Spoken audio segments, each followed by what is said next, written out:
Gaaffii tokkoon si gaafadha. Si ceepha'uuf miti garuu akkati dammaqxuuf. Waaqayyotti dhiyaattee jirta moo jireenya sanbata qofaa waldaatti waaqayyoon waaqessu keessa jirta? Waldaa keessaan tajaajilta waa'ee waaqayyoos baay'ee dubbatta. Garuu lapheen kee waaqayyoorraa fagaateera ta'a. Namoonni tokko tokko tun beekin suuta waaqayyoorraa fagaachaa deemu. Kunis guyyaa tokkoon kan raawwatu tun ta'in jireenya kiristaanummaatti laafaa, kadhannaatti dadhabaa, haala salphaatiin utuu namatti hin beekamin kan raawwatudha. Jireenya akkasii erga turtee booda akka waaqayyoorraa fagaatteesti dhaga'amaa deema. Yeroo akka tasaa waaqayyoon dagachuu keetti dammaqxu deebi'uudhaaf fedhii qabda ta'a.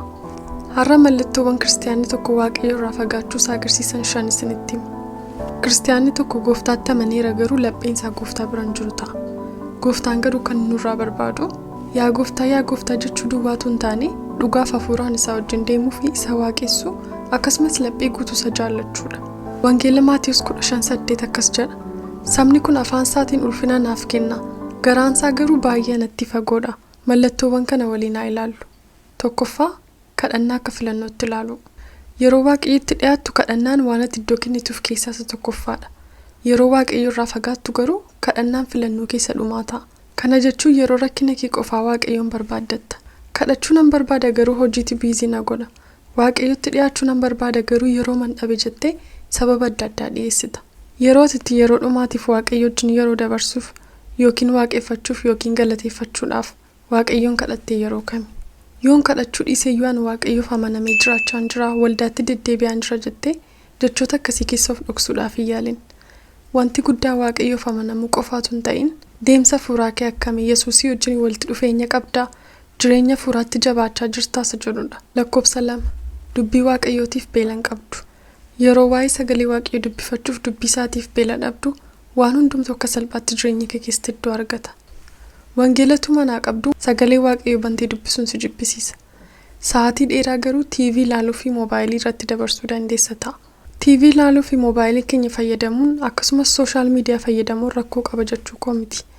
Garuu guutummaatti yeroo keenya sarratti investii goonee wangeela dubbisuudhaaf yookiin sagalee waaqayyoo baruudhaaf yeroo dhabuun kun beela sagalee waaqayyoo dhabuu agarsiisa. Sagaleen waaqayyoo akkas jedha. Namni biddeen qofaan hin jiraatu dubbii sagalee waaqayyootiin yoo ta'e malee. Viidiyoo kos tokko irratti waa'ee kanaa hojjedheen ture. Fiizikaal boodiin keenya yookiin foon keenya socho'uudhaaf hojjechuudhaaf akkuma nyaata isa barbaachisu lubbuu keenyaaf hafuura keenyas dubbii sagalee waaqayyootiin hin soorru taanaan dadhabaa deema. Fakkeenyaaf moobaayilii tokko yeroo jalqaba chaarjii goonu %100 qaba.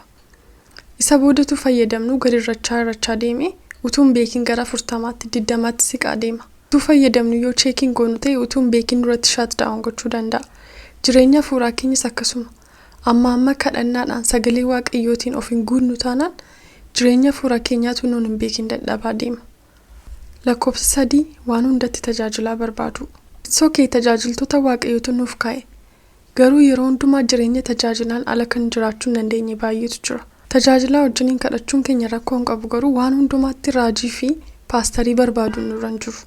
Utuu fayyinni karaa Yesuus hin kennamin dura namoonni hin fayyine waaqayyoo abbaa wajjiniin kallattiidhaan haasa'uu hin danda'an turan. Cubbuutu isaan gidduu jira waan ta'eef. Erga Yesuus Kiristoos dhufee nu fayyisee garuu golgaan nuu fi abbaa gidduu ture sun golgaan cubbuu sun tarsa'eera. Kanaafiyyuu there is no more kan nuun tajaajilaa yookiin mediaatorii akka nuuf waaqayyo gidduu galee dubbatuuf yeroo hundumaa barbaannuuf jechuudha. Kana yeroo hundumaa kan godhu warra hin fayyinedha. Maaliif isaan kallattiidhaan waaqayyo wajjiniin haasa'uu hin dandeenyu jedhanii waan yaadaniif. Nuun garuu erga fayyinee tajaajilaa yeroo rakkina keenyaatti himachuun kadhachiifachuun it's okay. Garuu yeroo hundumaa tajaajilaa barbaaduun ofii keenya waaqayyo wajjiniin haasa'uu akka hin dandeenyetti gochuun mataansaa cubbuudha. Aboo mucummaa nuuf kenname daayirektii waaqayyo wajjin haasofnee wanta barbaanne waaqayyo irraati fudhachuun gahee mataa keenyaati jechuudha. Maaliif Yesuus Kiristoos dubbateera.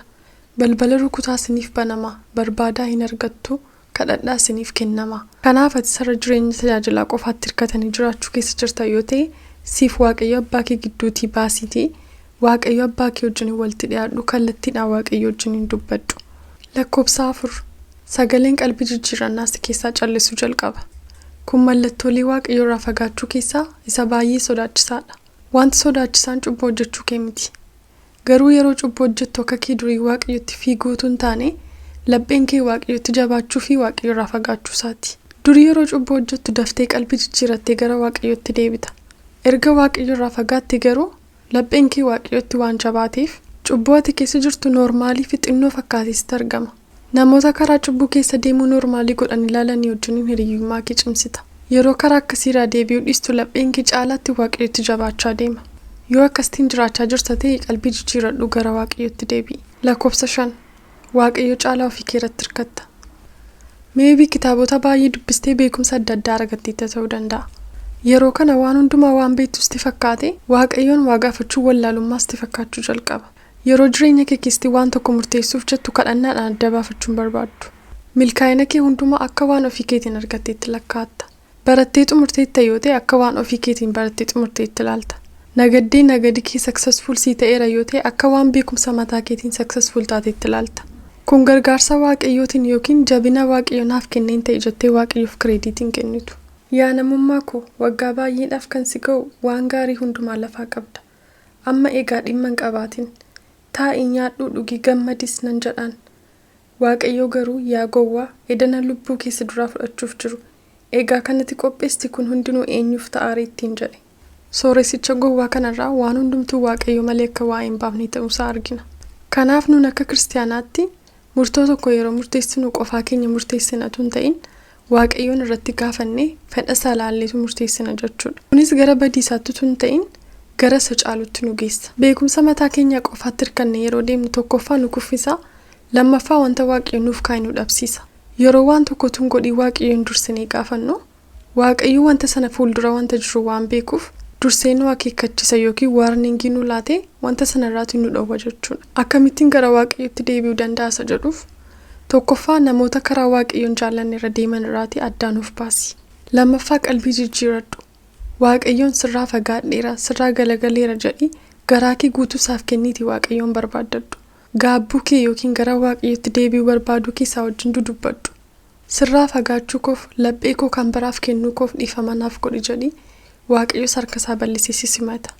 Sadaffaa waaqayyoof amanamtee jiraachuudhaan itti fufi. Barumsi keenyaarraa kana fakkaata ture. Barumsa kanatti eebbifamtanitti yoo ta'e like, share, comment gochuun dagatina.